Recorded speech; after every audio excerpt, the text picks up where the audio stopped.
Good morning. How's it going? Welcome to You Enjoy Life. And if you're watching this video, just know that side effects may include a slowing down of your nervous system, relieving of stress, of tension. And even though that's not necessarily the intention of the video, I find that just there's so much content out there that's crazy and people are yelling and screaming and trying to get you to click on their thing. Understandable, but I just like to take things a bit slower. I notice my own nervous system when I'm scrolling and swiping, it's just this kind of chaotic state. And the problem with taking in so much information is that we have to digest it, and we think we can just watch it and go on with the next thing. But I notice myself, like if I watch stuff, I have to digest it, I have to take time to process it. And the more stuff I watch and the more random things that are getting fed to me, the more I have to process this randomness and just feel kind of all out of whack. Today I'm feeling particularly chill. It's been really beautiful, hot and sunny, so I've been outside a lot, pushing my body and my limits a bit. And today it's just a cloudy day. So I woke up, just kind of took it easy. My feet are a bit sore. I did some really intensive, like very rocky hiking this weekend, and a lot of gardening and stuff. So yeah, today's a seed planting day, which is great because seeds begin all life, right? Although what came first, the chicken or the egg? I don't know, but I got chickens before I got eggs, so I'll leave it at that. I have this bed here, and it's kind of based off of a square foot gardening bed. And if you don't know about square foot gardening, this guy Mel, he created it. He was an engineer. Basically, he was asking all these farmers why they grow the way they grow in these long rows, and a lot of the information he got back was, I don't know, it's just the way we do it. That's the way we've always done it. So he wasn't a gardener, but he was an engineer. So he's like, can I create a lot more abundance in a small space with a lot less work? So he invented this thing called square foot gardening. As you can see, I don't like to follow any kind of specific rules, but I wanted to try out one bed that was more in the square foot gardening style.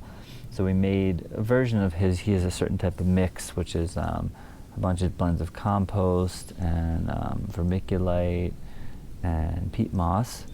And he says with that, you don't have to ever, for the whole growing season, pretty much, you don't have to really fertilize it. It's got everything it needs.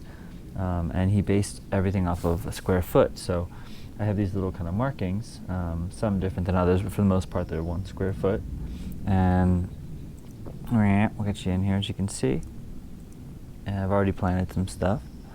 So I'm doing a mixture of seeding, and I'm also doing some things that are just that have already been seeded, and little seedlings coming in, some Swiss chard, some kale, broccoli rabe. Basically, for the most part, and I know this one's bigger, the square foot marking broke. For the most part, I've got this square right here, and depending on what you're growing, you can grow different things in that square. So I actually made a list of some of the things I'm growing. So for example, beets, you can grow 9 to 16 beets in a square. Radishes 16, kale 1. I mean, kale gets really big. Now, to me, these are just kind of guidelines to understand how much space something needs, but it's kind of a high intensity gardening in a sense where you're putting a lot in a small amount of space with really good soil that has a lot of nutrients, drains well, holds moisture well, all this stuff, so that you can grow a ton in a small amount of space. So this is great if you're someone who is limited on space. Even just by a 4 foot by 4 foot space, that's 16 squares. You can grow a ton of food for yourself, again, without much effort. So for me, part of the joy of growing is actually, I like the effort. I like the learning and the trial and stuff. But it's fun to see different ways people do things. And I think a lot of people love this because not everyone has all day to tend to the plants and all the time and space. So it's just a great way to kind of get into it. So I'm going to plant some things today. Arugula. Arugula is 4. Now, for me, and I think I talked about this in another video, but I kind of say it's square inch gardening. So you can say, okay, for example, let's get you in here. Right. So let's say I want to plant in this square. I can basically say 1, 2, 3, 4. I'll take my arugula seeds, and these are seeds that we actually collected from last year. I've been actually 2021, 2 years old, wow. Take some seeds, and they're small, so just drop a few in, and you can always weed out, as they start to pop up. People like to kind of selective seeding, the strongest one. But I take that, and then I have a little bit of this just kind of light sifted mix, and I just cover it lightly, and then I'll just gently water it. I will mark. I have a tendency over the years not to mark things, and I sort of go back and forth about it.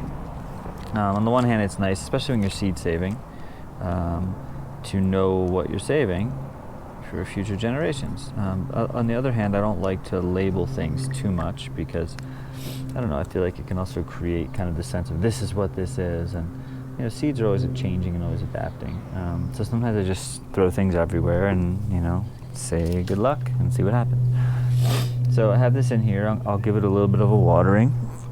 I've got my trusty watering can. I love this watering can. It's the first time I've had a watering can where it just feels so, I don't know, something about the flow of it. It just feels so good to water. Just like feeling that vibe. It's like almost this, it's like swimming or something or dancing.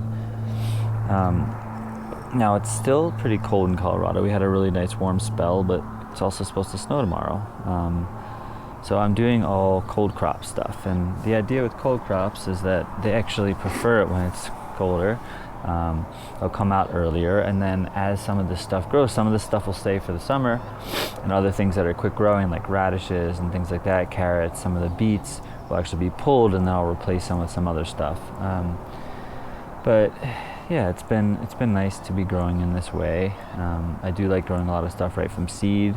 Also, though, I like growing things in trays, and there is a balance. So when you grow things in trays, you have more time, especially if you have grow lights or a greenhouse. I have both. It's a little stuffy today. But the advantage of growing things like this is that obviously you have more time. So if you live in a cold place like Colorado, I can sprout all this stuff, really take care of it, and then slowly work its way outside. One of the reasons I'm planting today is because it's a gray sky day, and the forecast is showing mostly gray. Now I've been hardening these off, which basically means every day bringing them out into the sun, slowly increasing that time more and more until they're used to it, because plants have this natural sort of sun protection, like their own sunblock. But if you just put them out, if they're used to being like under a grow light or something, you just put them out, they'll probably get fried. But if you slowly introduce them to the sun, they develop that natural sunblock, and then they're good to go. Now the thing about little plants, though, to keep in mind, some plants like to be transplanted, some plants don't.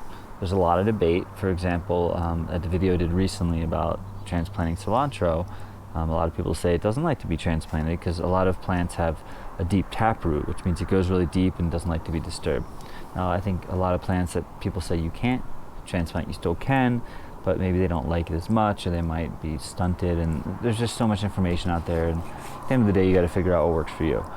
But something like kale I've had success with. However, if you have the opportunity, if it's like I can do either, it's like, oh, I can seed or I can transplant, they both would work well. I find seeding is typically better. If a seed just goes into the ground or into a planter and that's going to be its home and it never has to get transplanted, there's no transplant shock, which is basically when I'm like taking these kale out, there's a bit of a shock to the plant, like, oh, getting like uprooted.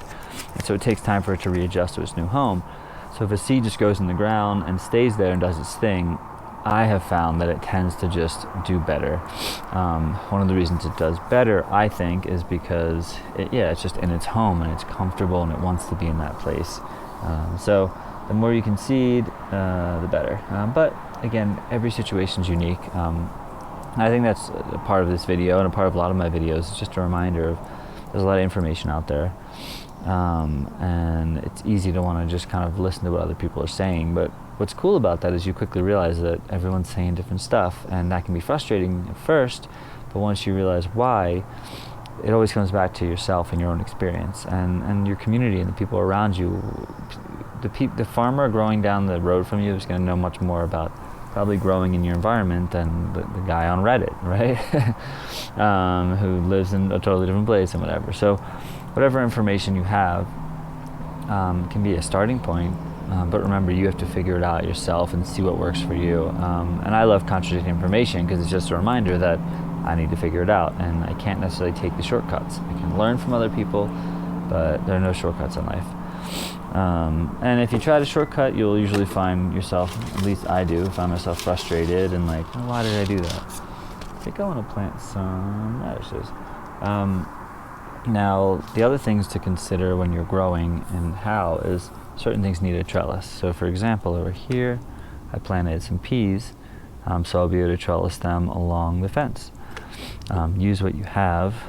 It's easy just to like see people doing all this stuff. They're like, oh, I plant X, Y, Z, and I do it this way, and it's like, okay, I just want to go to the store and buy all the things I need and make it work. But personally, I like the creative process. I use mostly reclaimed wood. This whole bed, most of it is cheap or reclaimed wood, broken wood, different things like that. If you go into, like, Home Depot has this cold wood. Pretty much all the wood I buy at Home Depot now is just cold wood, and whenever I'm nearby, I pop in and I see if they have any cold wood, and it's marked purple.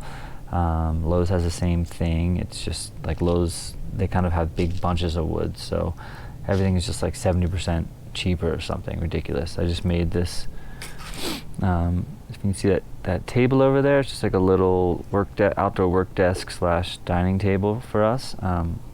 I just made that yesterday, and maybe you can see there is a purple marking on that, and that wood materials cost me $5 because it's all cold, and some things are warped and broken and stuff, and you pick through it and you find stuff that's usable for you, and have a good time.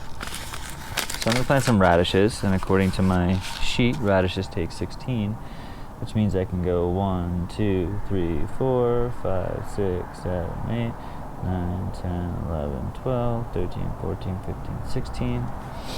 And I'll just pop, I think I'm just going to pop like 1 or 2 seeds in per. 1, 2, 3, 4, 5, 6, 7. And one thing about seeds, 8, that I've noticed, 9, 10, some of them not making it into the hole, that's okay. There's different things about seed depth, and usually you want to plant, the package will tell you how deep, like, oh, this seed, usually the bigger seed needs to be deeper than the smaller seeds, and there's kind of a method, but I don't get too picky about it. Sometimes seeds just don't come up and they don't want to come up, or sometimes a seed will come up next year because maybe it was a little bit deeper, and then when I like kind of irritate the soil, next year the seed ends up coming up, and that's like cool. It overwinters and does its whole thing.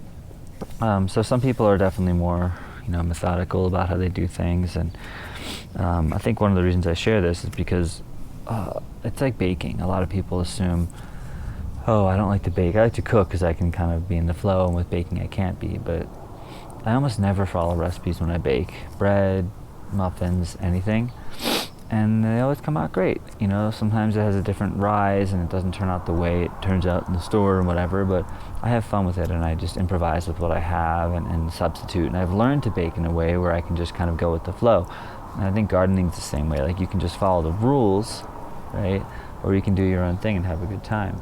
So if you're someone who's not into like being very methodical, that's okay. There's a way for everybody. So that was a watermelon radish from Masa.